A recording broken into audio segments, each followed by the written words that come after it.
Adolf Eichmann ingresó en 1931 al Partido Nacional Socialista y un año después a las SS. Fue uno de los principales responsables de la solución final del problema judío, es decir, el asesinato de más de 5 millones de personas. Escondido en Alemania desde el fin de la guerra, solicitó un permiso de desembarco en la Argentina. Llegó al país el 14 de julio de 1950 bajo el nombre de Ricardo Klement. Adolf Eichmann llegó como Ricardo Klement. Ahora en el año 49 creo que fue, Perón pasó una ley por la cual toda persona que había entrado clandestinamente al país o bajo un nombre falso, con solamente presentarse ante una autoridad, ante la autoridad de migraciones, creo que se tenía que presentar, podían cambiar su nombre de vuelta al verdadero. Esto benefició obviamente a los criminales nazis que llegaron a la Argentina. No fue una ley secreta, fue una ley, inclusive se discute porque los historiadores más peronistas dicen que fue una ley que Perón hizo, no fue una ley, creo que fue un decreto presidencial que Perón dictó, que también beneficiaba a los judíos que se vinieron a la Argentina, y muchos de los cuales entraban clandestinamente. Ahora yo trabajé mucho en el archivo de migraciones y creo que no encontré casi ningún caso de un judío que hubiera cambiado su nombre de vuelta, porque era muy raro que entraran con nombres falsos. Pero que todos los demás, los criminales nazis sí lo hicieron. O sea que además los judíos, aunque sí los puede haber beneficiado, no eran criminales que se beneficiaban por esto. Ahora, los que más se beneficiaban eran los criminales, por supuesto. Al igual que Mengele, Adolf Eichmann se instaló en el barrio bonaerense de Olivos y trabajó en la fábrica Orbis. Un año y medio después, cambió de empleo. Su nuevo destino también pertenecía a capitales alemanes, la fábrica Mercedes-Benz. Unos años después, el mayor de los hijos de Eichmann se enamoró de la hija de un exprisionero del campo de concentración de Dachau, que había emigrado a la Argentina. La familia de la joven alertó a la justicia alemana. El fiscal general reenvió el dato al Mossad, que mandó un agente a investigar. Por entonces, los Eichmann se habían mudado a una casa de la calle Garibaldi al 6000, en el barrio bonaerense de San Fernando. Hasta allí llegó un nuevo grupo del Mossad para continuar con las investigaciones. Pero al comprobar que Klement era efectivamente Adolf Eichmann, decidieron secuestrarlo. La operación, comandada por Peter Malkin, se llevó a cabo el 11 de mayo de 1960. Luego de 10 días de interrogatorios, Eichmann fue enviado a Tel Aviv. El 23 de mayo, el primer ministro israelí Ben Gurión anunció al mundo entero su captura. Estando en Nueva York, pude entrevistarme, gracias, digamos, a la Fundación Raoul Wallenberg, con Peter Malkin. Y el encuentro fue de 2 horas. Y entonces me contó que durante todo el periodo en que estuvo custodiándolo a Eichmann, lo único que recibían era el diario y 4 comidas diarias. Eichmann permanecía absolutamente silencioso. Él no lograba sacar de su boca palabra. Hace exactamente 45 años, el criminal de guerra Adolf Eichmann fue juzgado en Jerusalén por los asesinatos cometidos en los campos de concentración nazis. El 15 de diciembre de 1961, el tribunal lo encontró culpable y fue condenado a morir en la horca.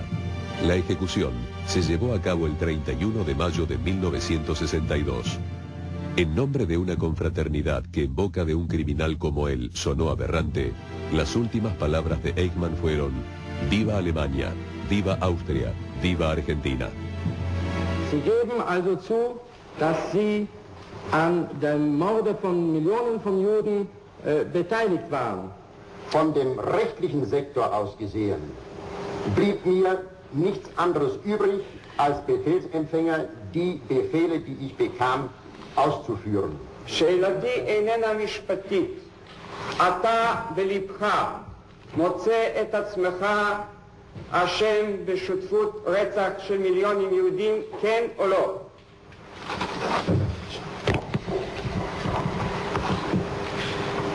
Menschlich schuldig, ja. Weil ich an der Deportierung schuldig bin. Priebke, Mengele, Eichmann son solo 3 casos testigos de criminales de guerra nazis que buscaron y encontraron refugio en la Argentina durante el gobierno de Juan Domingo Perón. Una vasta red de complicidades internas y externas les permitió vivir algunos años como inocentes del genocidio que habían cometido.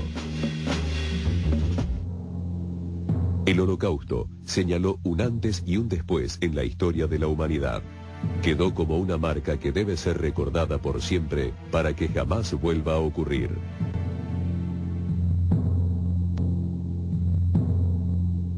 Bueno, termina el programa, podemos, como siempre hacemos, presentar algunas conclusiones. En principio, una conclusión básica que no funciona o no debería funcionar como un atenuante, pero que sirve en definitiva para poner el marco general. La mayoría de los países, tanto de América Latina como Europa, Estados Unidos, recibió a miembros del nazismo, no fue solamente la Argentina. Claro, como siempre ocurre en nuestra historia, nosotros, si se puede plantear en estos términos, recibimos lo peor. Los asesinos, los torturadores, los violadores, los ladrones, o aquellos que, en definitiva, diseñaron el Holocausto.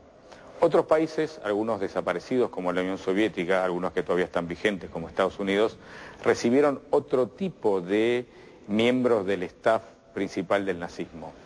En ese contexto uno puede decir que tanto la Unión Soviética como Estados Unidos recibió científicos alemanes que habían desarrollado, por ejemplo, teorías vinculadas a la fisión nuclear, que en definitiva le permitieron a la Unión Soviética y Estados Unidos lanzarse una carrera que luego los convirtió a ambos países en superpotencia. Entonces, esta es una primera conclusión. La ruta de las ratas sirvió para que las ratas llegaran a Buenos Aires, pero otros países, otros regímenes contrapuestos entre sí, el comunismo y, comillas, el liberalismo, también se apropiaron de la inteligencia nazi para desarrollar proyectos propios. Ese es un punto básico. El otro punto también esencial es que cuando el peronismo se va derrocado en el 55, los nazis siguen siendo protegidos, o sea que si bien uno puede plantear que el régimen peronista los trajo y les dio protección, luego cuando cayó Perón en el 55 siguieron viviendo aquí durante mucho tiempo como si nada.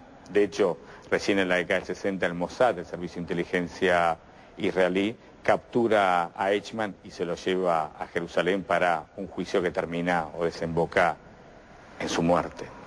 Conclusión entonces, vinieron los nazis, fueron protegidos, ellos cometieron un genocidio, provocaron el Holocausto y en definitiva lo que uno busca es que haya justicia y si alguno queda vivo, como pensamos que sí, que alguno todavía está vivo en la Argentina, que la justicia lo encuentre, que se haga un juicio justo y que pague por las millones de personas que murieron en Alemania y en otros lugares de Europa hace no más que 60 años.